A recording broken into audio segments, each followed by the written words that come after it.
तो फ्रेंड्स, आज मैं आप सभी के बीच एक ऐसी कहानी लेकर आई हूँ जिसे सुनने के बाद आपको यकीन नहीं होगा। आपने बहुत सारे ऐसे ज़मीन विवाद को लेकर बहुत सारे झगड़ों के बीच कुछ न कुछ घटना को अंजाम देते हुए आप लोगों ने सुना होगा। लेकिन आज की इस कहानी में ज़मीन विवाद को लेकर जो भी झगड़ा होता है, इस पूरे झगड़े में एक 20 साल के बेटे को इस प्रकार ख़त्म कर दिया जाता है उसके पिता के दुश्मनों द्वारा। उसके पिता उस वक्त उस प्रदेश में रहते ही नहीं हैं, जो कि कमाने के सिलसिले में बाहर गए रहते हैं। और 25 से 30 साल से यह दुश्मनी चल रही थी उसके पिता की। लेकिन यह बेचारा लड़का जो बाहर हॉस्टल में रहकर पढ़ाई करता था और साथ साथ यह एक बहुत अच्छा खिलाड़ी भी था। इसके पिता के दुश्मनों ने इस लड़के को ही रास्ते से हटाने के लिए सोच लिया, क्योंकि सबको लगता था कि 5 लड़कियों के बीच यह इकलौता लड़का है। अगर इसे रास्ते से हटा दिया जाए तो हो सकता है हमारा पूरा जो भी ज़मीन का विवाद चल रहा है, यह जो है पूरा ख़त्म हो जाएगा। और इसीलिए धोखे से उन लोगों ने इस लड़के को, जो इसके सर को ही इसके शरीर से अलग कर दिया। Hello friends, welcome back to my YouTube channel Sangeeta dot Rinku ji में आप सभी का फिर से एक बार स्वागत है। और आज मैं फिर से आप सभी के बीच एक नई और सच्ची घटना के साथ हाजिर हूँ। तो फ्रेंड्स, आज की कहानी शुरू करें उससे पहले अगर आप हमारे चैनल पर नए हैं तो प्लीज़ हमारे चैनल को सब्सक्राइब कर दीजिए और वीडियो पसंद आए तो लाइक कमेंट ज़रूर कीजिएगा। तो फ्रेंड्स, आज की कहानी शुरू होती है यूपी के जिला जौनपुर से, और यहीं का एक गांव लगता है कबीरुद्दीन गांव। इसी कबीरुद्दीन गांव की यह घटना है और यह घटना 30 अक्टूबर साल 2024 की है। इसी कबीरुद्दीन गांव में, जो कि यहाँ का थाना लगता है गौरा बादशाह, और इसी गौरा बादशाह थाना क्षेत्र के अंतर्गत की यह घटना रहती है। इसी गांव के एक व्यक्ति रहते हैं जिनका नाम रहता है रामजी यादव, और यह काम के सिलसिले में अपने घर परिवार को छोड़ कोलकाता में यह काम करते थे। वहाँ घर पर इनकी पत्नी और इनकी 5 बेटियां रहती थी। 5 लड़कियों के बीच इनका इकलौता लड़का, जिसका नाम था अनुराग, यह ताइक्वांडो खिलाड़ी था। ताइक्वांडो गेम में इसे बहुत सारे मेडल मिल चुके थे। यह नेपाल से भी बहुत सारे मेडल जीत कर लाया था और यह अब अपने देश के लिए खेलना चाहता था। यह लड़का अनुराग जो था, यह आगे चलकर हमारे देश के लिए गोल्ड मेडल लाने वाला था और यह ताइक्वांडो गेम में काफ़ी होनहार लड़का था।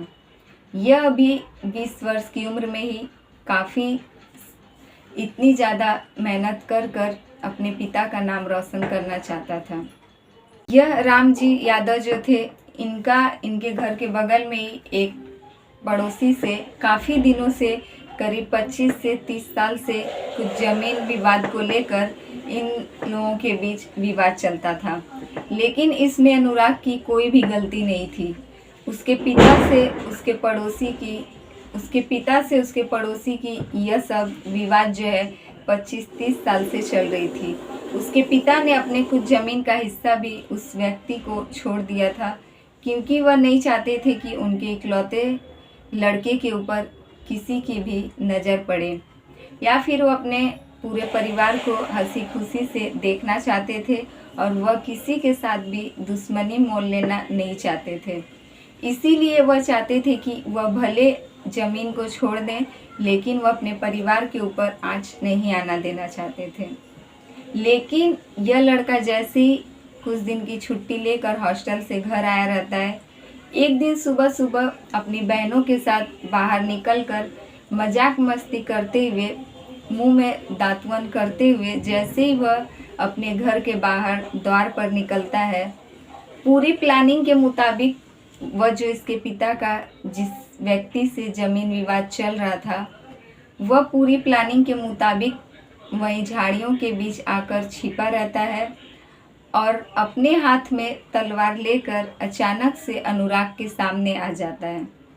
जिसके बाद वह अनुराग को कुछ दूर तक दौड़ा कर लेकर जाता है और उसके बाद कुछ दूर जाते ही वह उस तलवार को अनुराग की गर्दन पर चला देता है, जिससे कि अनुराग की गर्दन जो है उसके पूरे शरीर से अलग हो जाती है और इसके बाद उसकी माँ और उसकी पांचों बहन मिलकर उसके सामने आती हैं और उसके सर को अपनी गोद में उठाकर काफ़ी ज़ोर ज़ोर से रोने और चीखने चिल्लाने लगती हैं। इस प्रकार से उस व्यक्ति ने, जो उसके पिता का ज़मीनी विवाद चल रहा था, वह आदमी इस प्रकार से धोखे से, अनुराग से अपनी दुश्मनी का बदला लेता है और उन लोगों के घर का जो इकलौता चिराग अनुराग था, यह इतना अच्छा खिलाड़ी था, अपनी 5 बहनों के बीच यह इकलौता भाई था। उसके पिता यह खबर सुनते ही घर पहुंचते हैं, लेकिन वह अपने बेटे की हालत देखकर इस स्थिति में नहीं है कि वह किसी के भी सामने जाकर अपने बेटे की जो है उससे न्याय मिले और इसकी गुहार वह किसी के सामने लगा सके। लेकिन उसकी बहन का पूरी मीडिया वालों के सामने यह बयान है कि आखिरकार उसके भाई को किस प्रकार धोखे से मार दिया गया है। तो फ्रेंड्स, ये रही आज की कहानी अच्छी लगे तो प्लीज़ हमारे वीडियो को लाइक कमेंट ज़रूर कीजिएगा और हमारे चैनल पे नए हैं तो प्लीज़ हमारे चैनल को सब्सक्राइब कर दीजिए। फिर मिलेंगे आपसे ऐसी दूसरी सच्ची घटना के साथ।